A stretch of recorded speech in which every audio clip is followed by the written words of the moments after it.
Olá, bem-vindos a mais uma análise. Hoje a gente vai entrar de cabeça num assunto que passa meio despercebido no nosso dia a dia, mas que impacta o mundo inteiro. Como aquele ato super simples, quase automático e aparentemente sem peso de comprar online acaba desencadeando uma reação em cadeia gigantesca no mundo físico. Sabe, é fascinante quando a gente para pra pensar. Nas vitrines digitais, tudo parece feito só de luz, de dados brilhando na tela do celular. Mas, por trás dos panos, existe uma máquina imensa e implacável operando. Uma verdadeira engrenagem que literalmente nunca para de girar. E olha, o impacto ambiental dessa máquina toda não começa só quando a campainha toca e a encomenda chega na nossa porta. Na verdade, a pegada de carbono começa na exata fração de segundo em que a decisão de compra é tomada e a transação é confirmada. É exatamente esse minúsculo movimento dos dedos que desperta, na mesma hora, um sistema absurdamente intensivo em consumo de energia. É como apertar o botão de ignição de uma fábrica global.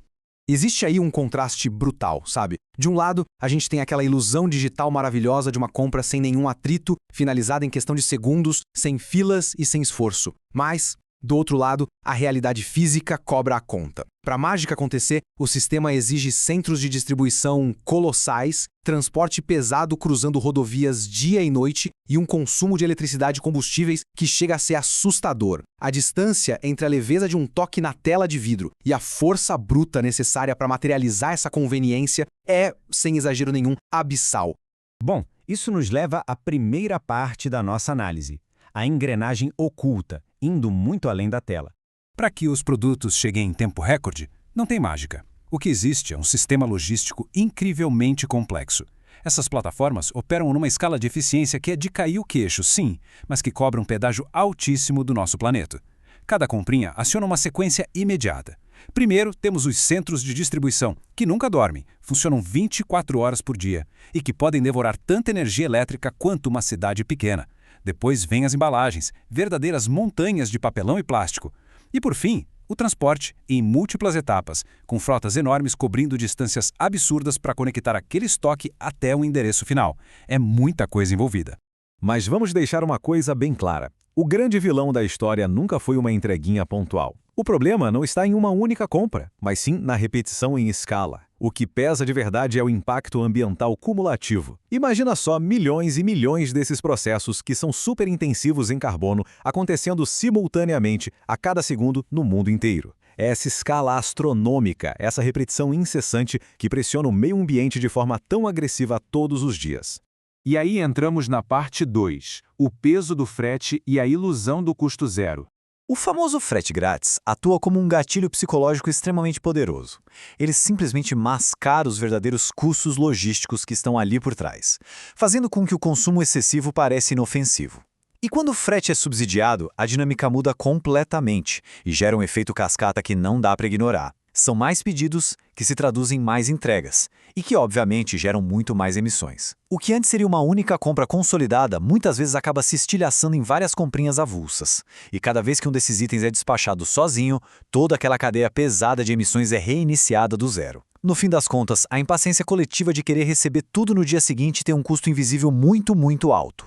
Agora chegamos no trecho mais problemático de todos, que é conhecido como o último quilômetro. Essa etapa final e urbana da entrega é disparado o segmento mais ineficiente e ambientalmente danoso de toda a cadeia logística. A viagem final, ali por dentro das cidades, envolve trânsito engarrafado, motor de van ligando e desligando a cada 5 minutos em paradas curtas e uma otimização de rotas que é drasticamente prejudicada pelo caos urbano de todo santo dia.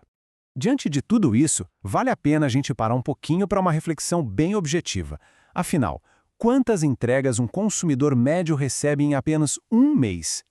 Quando a gente tenta calcular a quantidade surreal de pacotinhos e caixas que chegam rotineiramente nas nossas casas, começamos a visualizar a dimensão real do estrago gerado por esse último quilômetro.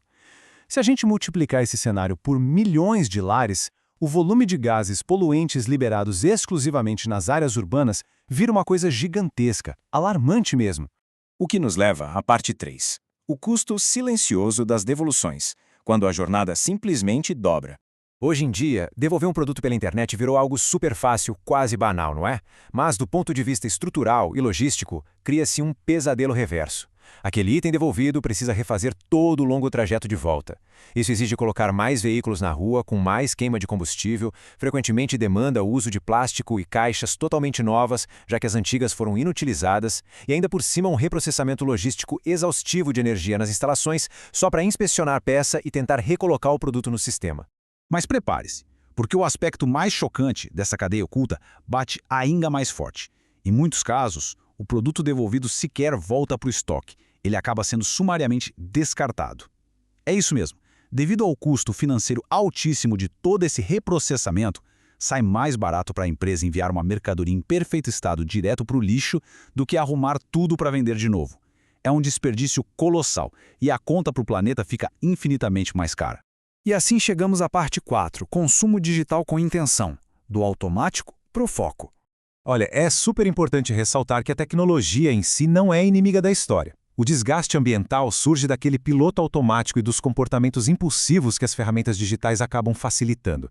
A gente precisa desconstruir de vez o mito de que o formato digital é sempre inerentemente sustentável e que agride menos o meio ambiente do que ir até a loja física.